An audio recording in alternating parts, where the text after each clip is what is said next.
Every spring, the internet explodes with tomato planting hacks. Bury them deep, trench them sideways, toss in a banana peel, sprinkle Epsom salt, soak them in aspirin water. You have probably tried at least one of these, maybe 2 or 3, and still ended up with the same mediocre harvest, wondering what went wrong. I ran all 7 of the most popular tomato planting methods side by side. Same variety, same soil, same watering, same sun, for an entire season. One method crushed the competition so convincingly it was almost embarrassing for the other 6. And if you stay until the end, I am going to show you a way to combine the winning method with a simple timing trick that can push your first ripe tomato forward by almost 2 weeks. Here is what actually happened. Getting tomato transplanting right determines the ceiling for your entire season. A strong start compounds week after week. A weak start never fully recovers, no matter how much fertilizer you throw at the problem. We are going to walk through the setup, what happened at planting, how each method performed across the season, and which one earned a permanent spot in the garden. First, how this experiment came together. 7 methods, 7 identical Cherokee purple tomato plants grown from the same seed packet, started on the same day, in the same seed starting mix, under the same grow lights. By transplant day, every single plant stood between 8 and 9 inches tall, with root systems so similar you could have swapped their pots and never known the difference. Backyard science demands equal starting conditions, and these were as close as anyone could reasonably get. The 7 methods tested were surface transplant, which means planting at the exact same depth the tomato sat in its pot. Deep burial, where you strip the lower leaves and bury 2/3 of the stem underground. Trench planting, where the entire stem goes horizontal in a shallow trench with just the top leaves poking out. Epsom salt in the planting hole, about a tablespoon mixed into the bottom. Banana peel and crushed eggshell stuffed under the root ball. An aspirin water soak, 1 regular aspirin dissolved in a gallon of water. Roots soaked for an hour before transplanting. And mycorrhizal fungi, a dusting of granular inoculant applied directly to the root ball at transplant time. Every other variable stayed locked. Same raised bed, same soil mix, same full sun exposure, same drip irrigation on a timer. No pruning, no fertilizer, no staking differences. Whatever happened over the next 4 months came down to the planting method alone. The surface transplant went in first. Nothing fancy. Pop it out of the pot, loosen the root slightly, drop it in at the same soil level. 10 seconds of work. This was the control. The baseline everything else had to beat. Deep burial took more effort. Stripping the lower 5 sets of leaves, digging a hole about 10 inches down, and dropping the plant so only the top cluster of leaves sat above the soil line. Tomato stems produce adventitious roots when buried, which is the whole theory behind this method. More roots, more water uptake, bigger plant. At least that is the promise. Trench planting required a different approach entirely. A shallow trench about 4 inches deep and 10 inches long. The entire stripped stem laid horizontally, then a gentle upward bend at the tip so the top leaves pointed toward the sky. The logic matches deep burial. More buried stem equals more roots, but the stem sits in warmer soil near the surface instead of down in the cooler depths. Epsom salt went in next. A tablespoon of magnesium sulfate stirred into the bottom of the planting hole. A thin layer of soil over it so the roots would not touch it directly. Then a standard surface-level transplant on top. The internet swears this boosts fruit production and prevents blossom end rot. Strong claims. Banana peel and crushed eggshell got the same surface depth transplant, but with a handful of crushed eggshell and 1 chopped banana peel buried about 2 inches below the root ball. Calcium from the shells, potassium from the peel. That is the theory anyway. Aspirin water was straightforward. One uncoated 325 milligram aspirin tablet dissolved in a gallon of water. The root ball soaked for 60 minutes before planting at surface level. Salicylic acid, the active compound, supposedly triggers a plant's natural immune response and promotes stronger early growth. Mycorrhizal fungi went last. A tablespoon of granular mycorrhizal inoculant sprinkled directly onto the root ball and into the planting hole before a standard surface depth transplant. These fungi form a symbiotic network with plant roots, extending the root system's effective reach by orders of magnitude. Commercial growers have used inoculants for decades. The home garden world is just starting to catch on. Every plant got a deep watering after transplanting. Then the waiting began. 3 weeks in, the differences were already visible. The surface transplant looked healthy, about 14 inches tall, with good color and 2 small flower clusters forming. Solid and predictable. Deep burial sat at about 11 inches above the soil line, which made sense since a good chunk of the stem was underground. Growth looked slightly slower. The plant appeared to be investing energy below the surface rather than pushing height. Flower clusters had not appeared yet. Trench planting surprised me. Despite being buried sideways, it had already caught up to the surface transplant in height and looked slightly bushier. The stem had curved upward naturally within the first week, and the foliage had a darker green color than any other plant in the trial. Roots developing in warm, shallow soil seemed to give this one an early edge. Epsom salt showed nothing remarkable. Same height as the surface control. Same number of leaves, same general appearance. If magnesium was doing anything special, 3 weeks was not enough to see it. Banana peel and eggshell looked identical to the surface transplant as well. Those materials had barely begun breaking down 3 inches below the roots. Whatever nutrients they contained were still locked inside decomposing organic matter and nowhere close to plant available yet. Aspirin water produced one interesting result. The leaves looked slightly healthier, maybe a shade darker, but height and flower development matched the surface transplant exactly. Nothing dramatic either way. Mycorrhizal fungi was the one that made me stop and stare. 15.5 inches tall at 3 weeks. Noticeably thicker stem than every other plant. 3 flower clusters already open and buzzing with pollinators. The growth difference was not subtle. It looked like a plant that had been in the ground for 5 weeks, not 3. 6 weeks brought sharper separation. The surface transplant held steady with 6 developing fruit and good structure. Deep burial had finally started pushing growth above ground, reaching about 13 inches with 4 fruit set. Trench planting stood neck and neck with the surface transplant, maybe an inch taller, with 7 fruit developing. Epsom salt still tracked with the control. No measurable difference in fruit count, height, or vigor.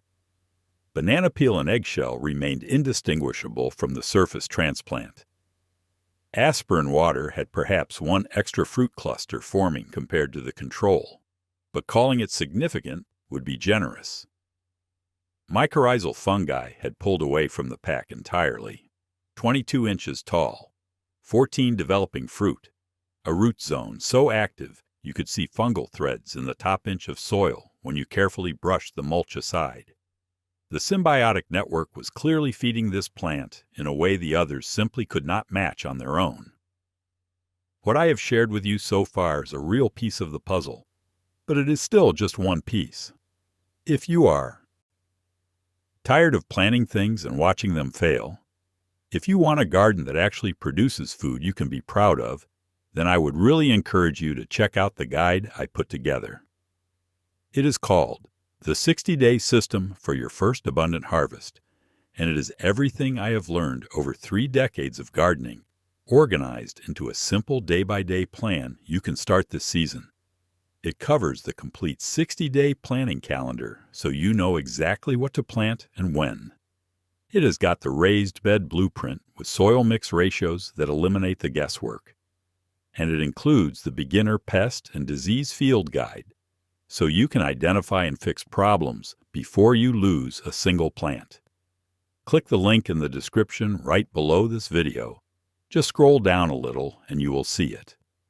Or if you are watching on a television or a computer screen, take out your phone, open up your camera like you are going to take a picture, and hold it up to the QR code on screen right now. A little link will pop up at the top of your phone screen. Just tap that, and it will bring you right to the guide. No typing, no searching. Either way works. I think it is the best investment you can make in your garden this year. End of season. 4 months from transplant day. Every plant got pulled, weighed, measured, and examined. Surface Transplant produced 23 ripe tomatoes over the season. Solid, respectable, exactly what you would expect from a healthy Cherokee Purple given good conditions. Root system looked normal, a tight ball of white roots fanning out from the original transplant zone. Nothing extraordinary, nothing wrong. Deep burial came in at 19 fruit, fewer than the control, which surprised me. Digging up the root ball told the story. New roots had formed along the buried stem, but they were sparse, thin, and shallow compared to the dense mass at the original root zone. The plant spent weeks building infrastructure underground that never fully paid off. Above ground, height finished at about 69 inches from root tip to stem tip, compared to 76 for the surface transplant. Trench planting finished stronger than deep burial, with 21 fruit. The root analysis explained why. Dramatically more root development along the horizontal stem than the vertically buried one produced. Thick, aggressive roots fanning out in every direction through that warm, shallow soil. The only logical explanation is soil temperature. 4 inches down stays consistently warmer than 10 inches down, and warmth drives root growth. The trench method outperformed deep burial by putting the buried stem exactly where conditions were most favorable. Still could not catch the surface transplant, though. Epsom salt finished at 22 fruit, statistically identical to the control. No measurable difference in height, root mass, or fruit quality. Magnesium sulfate did not hurt the plant, but the idea that it supercharges tomato production did not hold, up under controlled conditions. Banana peel and eggshell produced 20 fruit. By the time I pulled the plant, the banana peel had mostly decomposed, but the eggshell pieces were still clearly visible and largely intact. Eggshell takes years to break down enough to release meaningful calcium. Years. Anything those amendments contributed to this single season was negligible at best. Aspirin water came in at 24 fruit, one more than the surface control. Close enough to be within normal plant-to-plant variation. Salicylic acid may have provided a slight immune boost in the early weeks, but the end result was functionally identical to doing nothing special at all. Mycorrhizal fungi finished with 38 fruit. 38. 65% more tomatoes than the surface control from the same variety in the same soil with the same water and the same sun. The root system, when I pulled it, was unlike anything else in the trial. Dense white roots wrapped in visible fungal. Threads extending well beyond the original planting zone. The mycorrhizal network had effectively tripled the root system's reach, giving this plant access to water and nutrients the other 6 could not touch. Applying this to your own garden takes about 30 extra seconds at transplant time. Buy a bag of granular mycorrhizal inoculant from any garden center. $5 to $10 for enough to treat dozens of plants. Sprinkle a tablespoon directly onto the exposed root ball after you remove the plant from its pot. Dust another tablespoon into the planting hole. Transplant at surface level, the same depth it sat in the pot. Water deeply. That is it. 2 things kill mycorrhizal fungi before they can establish. Synthetic phosphorus fertilizer, which tells the plant it does not need the fungal partnership, and fungicide, which kills the fungi directly. Avoid both for the first 3 to 4 weeks after transplanting, and the network establishes permanently. After that, The relationship sustains itself for the life of the plant. Tomatoes that wilt immediately after transplanting and do not recover within 24 hours usually suffered root damage during the move. Gently loosening the root ball is fine. Tearing or cutting large roots is not. If wilting persists beyond 2 days with consistent watering, shade the plant with a light cloth for 3 to 4 days while the roots recover. 90% of transplant shock resolves on its own if you simply keep the soil moist and reduce sun stress. Blossom drop, where flowers form but fall off before setting fruit, frustrates more tomato growers than almost anything else. Temperature is the trigger almost every time. Below 55 degrees at night or above 95 during the day and tomato pollen becomes non-viable. The flowers just drop. Waiting for temperatures to stabilize is the only real fix, which is why rushing transplants out too early in spring often backfires. Patience beats cleverness when nighttime lows still dip into the 40s. Yellow leaves at the base of the plant within the first few weeks after transplanting signal nitrogen deficiency. The plant is cannibalizing its oldest leaves to fuel new growth. A side dressing of compost or a single application of fish emulsion corrects this within 10 days. If yellowing appears higher on the plant or between the veins while the veins stay green, suspect magnesium or iron deficiency, which a soil pH test will confirm or rule out in minutes. Leggy stretch seedlings that flop over after transplanting were not getting enough light before they went in the ground. If you are starting seeds indoors, keep grow lights 2 to 3 inches above the seedling canopy and run them 14 to 16 hours a day. A leggy transplant can still produce, but it will never be as sturdy as one that grew stocky and compact from the start.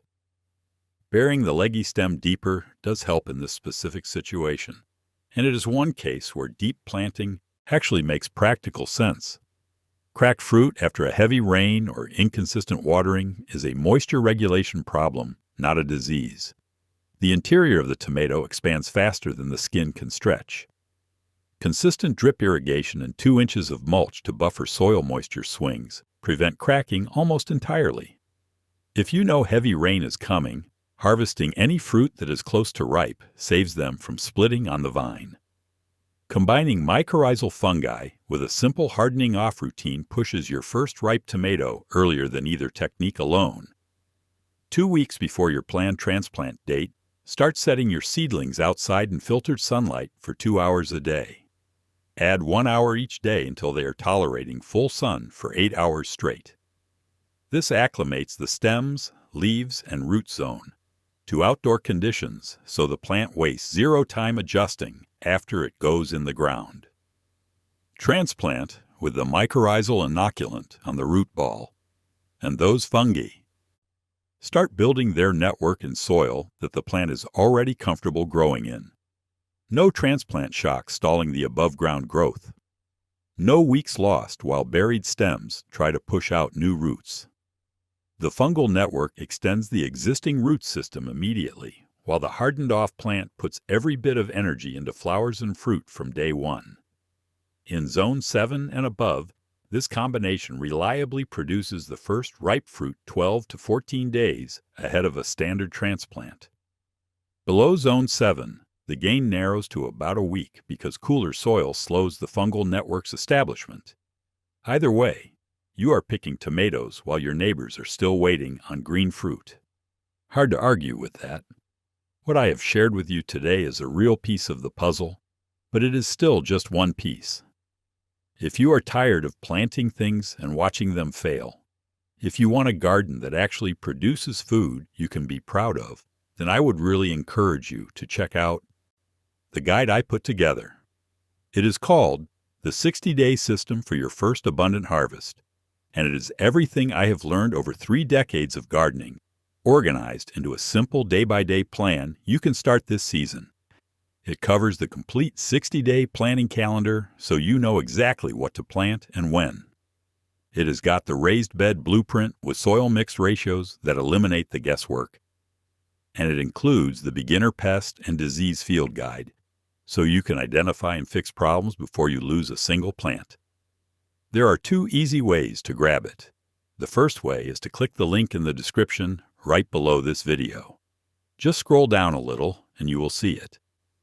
The second way, if you are watching on a television or a computer screen, is to take out your phone, open up your camera like you are going to take a picture, and hold it up to the QR code you see on screen right now.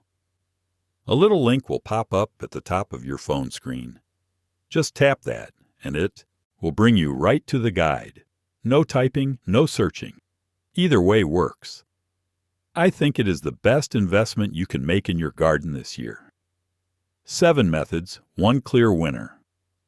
Mycorrhizal fungi is the real deal, and everything else was either marginally useful or straight-up garden mythology. Get out there, dust those roots, and let the fungi do what they have been doing for 400 million years. Good luck in the garden and keep on growing.